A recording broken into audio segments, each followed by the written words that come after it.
Hello friends, this is Varun Prakash. Welcome to Neptune English channel. We will start 12th standard poem My Mother at 66.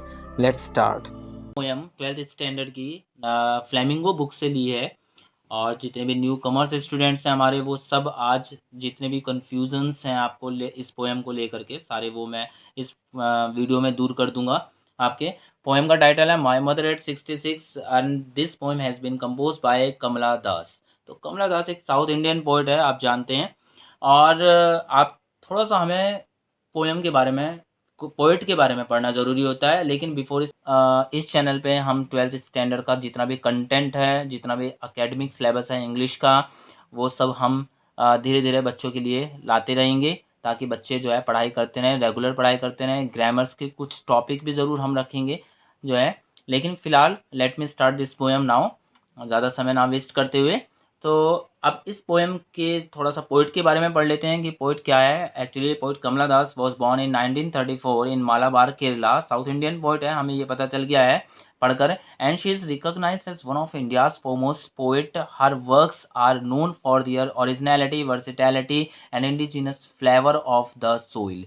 हाँ, मतलब हमें ये पता चल चुका है कि जो पोइट है वो जो है अपने हर काम में एक ओरिजिनलिटी को शो करती है, एक वर्सेटैलिटी को शो करती है। और जो इंडिजिनस फ्लेवर होता है, जो सॉइल, जो हमारी मातृभूमि की जो खुशबू है, वो उसके काम में, उसके वर्क में दिखाई देती है। तो कमला दास has published many novels and short stories in English and Malayalam under the name of Madhavi Kuti, and some her works in English include the novel Alphabet of Lust in 1977, a collection of short stories Padmavati the Harlot and other stories 1992। बहुत सारे मतलब work इन्होंने, बहुत सारे novels, short stories इन्होंने लिखे हैं। So before starting the poem इन्होंने कहा है कि ageing is a natural process. ये हम सब जानते हैं, ageing is a natural process. हम दिन प्रतिदिन ग्रो अप करते रहते हैं, हमारी एज बढ़ती रहती है।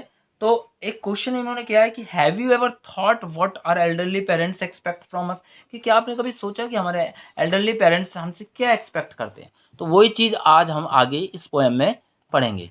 तो जैसे कि ये पोएम आपके सामने है, पोएम में बताया भी हुआ है कि driving from parents home to Cochin last Friday morning I saw my mother beside me, doors open mouth, her face action like that of a corpse, and realized with pain, oh, that she thought away and booked and looked, but soon put that thought away and looked out at young trees sprinting, the merry children spilling out of their homes।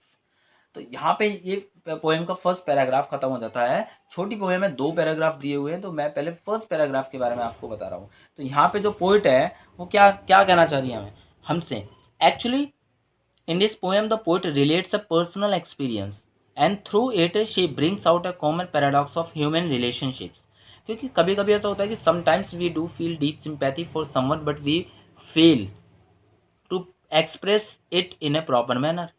तो अब in the content of the poem, it was a Friday morning. The poet was driving from her parents' home to Cochin airport. Her mother was sitting beside her in the car. The mother was then 66-year old. While going, the poet turned to look at her mother, and she found that her mother was not going to live long, because the mother was dozing and her mouth was open.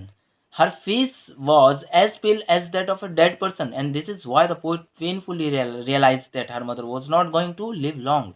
But soon she drove this painful thought away from her mind. She started looking at young trees on the roadside that seemed to be running fast. She saw children running out of their homes in joy।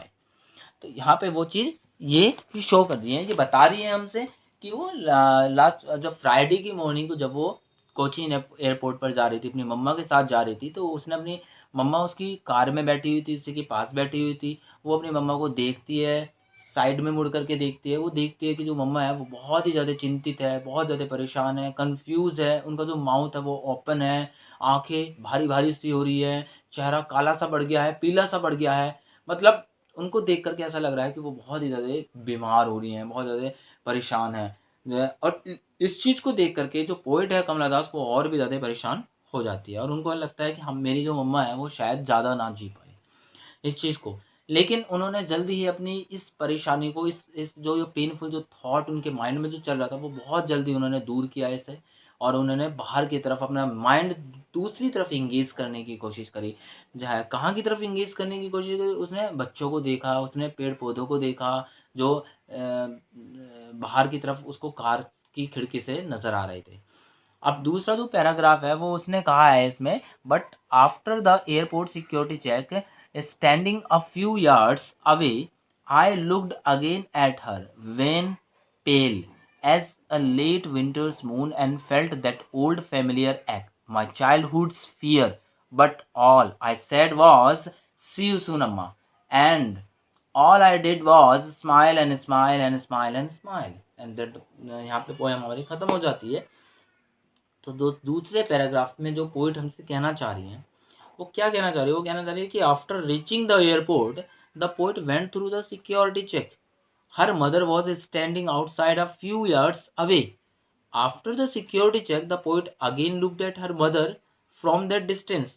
अब वो security check से खड़े होकर के अपनी mother को एक बार और देखना चाहती है, उस दूरी से, उस डिस्टेंस से।